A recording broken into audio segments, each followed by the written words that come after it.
Have you ever wondered what happens when hunger turns into something darker, something that eats away not just at the body, but at the soul?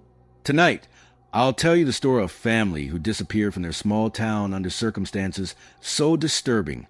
The whispers still haunt the people who once knew them. They call them the family that ate themselves.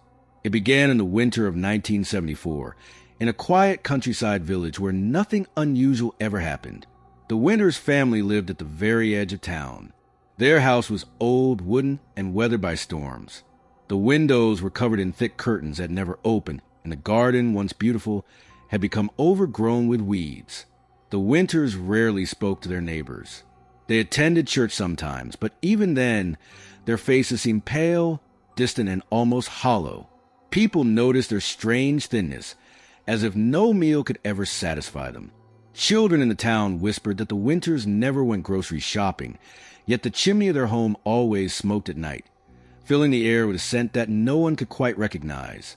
At first, no one dared to question it, but rumors grew when a boy from the neighborhood claimed he saw something through a crack in their curtains. He swore that at their dining table, instead of plates of food, there were only knives and pale, bare hands. The townspeople brushed it off as imagination, until the tragedies began. One evening, a schoolgirl went missing. Her name was Clara, only 12 years old.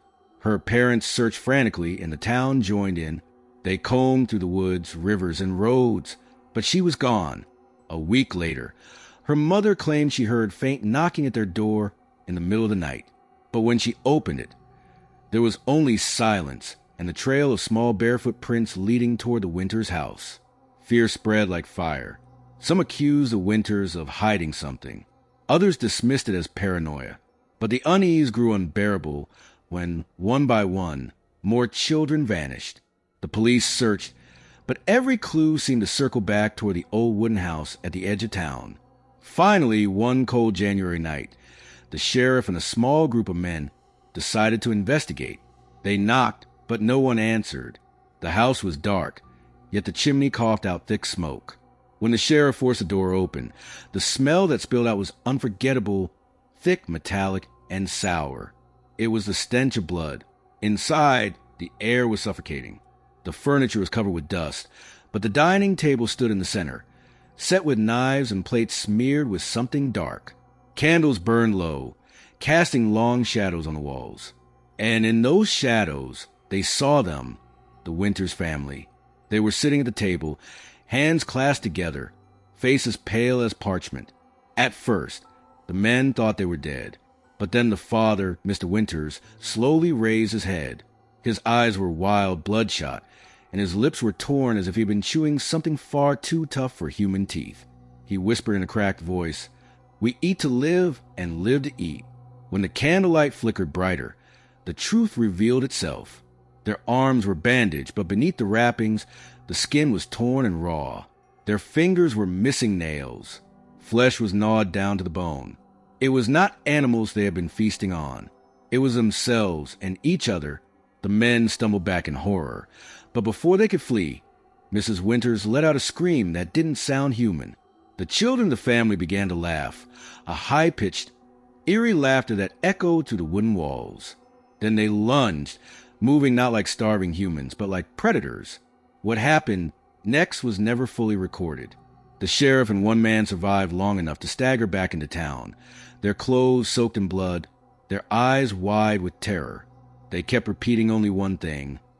They ate themselves. They ate themselves alive. The next day, when townspeople returned with more men to the Winters' house, it was empty. The table stood abandoned, the chairs overturned, the bandages scattered across the floor. But the family was gone.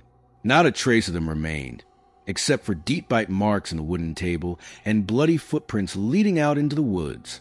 Search parties scoured the forest for weeks, but the Winters were never found. Some said they must have starved and perished in the wilderness. Others whispered they had become something else, something that still roamed the dark corners of the woods, hunting for flesh whenever hunger called. Even now, decades later, hunters claim to hear strange laughter echoing at night, or find trees marked with scratches that look eerily human. A few say they've seen pale figures moving just beyond the firelight, limping, broken, but watching, always watching. The story of the winters became a cautionary tale in the town. Parents warned their children not to wander after dark, and neighbors kept their doors locked at night. But one truth remained. No one could ever erase the memory of that dining room, where hunger twisted love into something monstrous, and where a family devoured itself piece by piece. So the question lingers, was it madness? Was it a curse? Or was it something darker, something born of hunger so deep that it turned blood against blood? We may never know, but if you ever find yourself in the woods near that forgotten town, and you hear laughter in the distance, don't follow it. Don't look back. And whatever you do, never sit at a table where the knives are sharp, the candles are low, and the smell of smoke lingers in the air, because the winters may still be hungry,